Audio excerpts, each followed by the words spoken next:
भाई ये disputed land है और बैठो।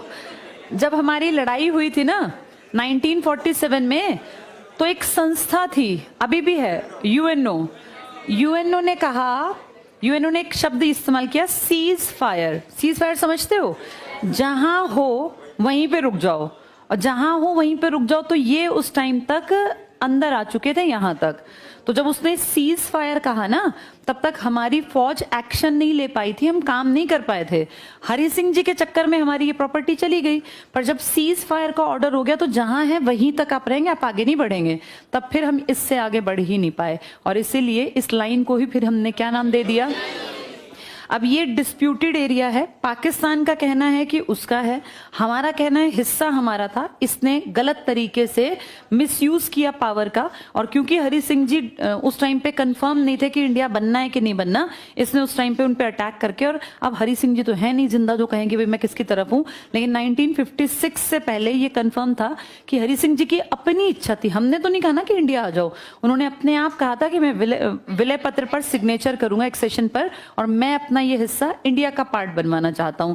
मैप में हम दिखाते हैं, मैप में वो भी दिखाते हैं कि उनका पार्ट है। वो कहते हैं ये कश्मीर ही उनका है, लेकिन इसका इंटरनेशनल मुद्दा कुछ नहीं है, कलेश का कारण है। जब तक तुमने सुना होगा घुसपैठिए यहां से वहां, वहां से यहां आते रहते हैं। और अब एक तरह का इंटरनेशनल भाई मान्यता मिल गई कि ठीक है भाई कलेश मत करो, इसको पार करेंगे अगर वो, तो फिर हमारा रैंक ऊंचा हो जाएगा। हम दुनिया को कहेंगे देखो ये लोग बेशर्म है, ये क्रॉस करके आए हैं।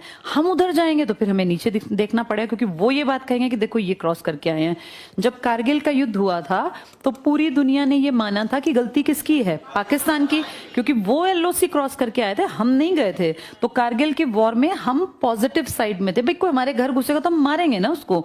वो हमारे घर में एंट्री करके आए, इसीलिए देखो उन्होंने जो डेड बॉडीज थी इनको क्लेम भी नहीं किया और कहा नहीं हमारी नहीं है।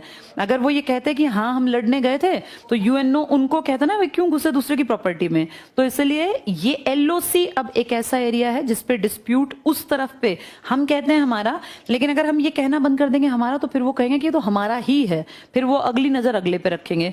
तुम्हारे किसी प्लॉट पे कोई कब्जा कर ले तो तुम पीढ़ी पूरी तुम्हारी ये कहते रहे कि ये प्लॉट हमारा था, ये प्लॉट मेरे दादा का था, इन्होंने कब्जा कर लिया। भाई नहीं कहेंगे तो वो कह देंगे ना कि हमारा ही था। ऐसे हम भी कहते हैं कि ये हमारा था, लिखते हैं हम अपने मैप में भी दिखाते हैं। पड़ोसी चाइना अपने मैप में तुम्हारे अरुणाचल को अपना दिखाता है, पता है ये बात? वो चाइना का डिस्प्यूटेड मैप है, वो कहता है अरुणाचल तो मेरा था। तो क्या हम छोड़ दें बनाना? हम बनाते रहेंगे और हमें हमेशा क्लेम करेंगे कि अरुणाचल हमारा हिस्सा है। उसने हमारे 3 वुशु खिलाड़ियों को कहाँ आने दिया? इस बार नहीं खेलने दिया ना एशियन में। लेकिन उसके बाद क्या हम लोगों ने अपने मैप से हटा दिया?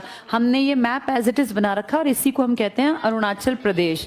तो ये डिस्प्यूटेड एरियाज होते हैं। अब ये टाइम की बात है, आज हम क्या पढ़ रहे हैं, कल हम क्या पढ़ेंगे। फिलहाल में पीओके भी हिस्सा हमारा ही है, कब्जे में उनके में है।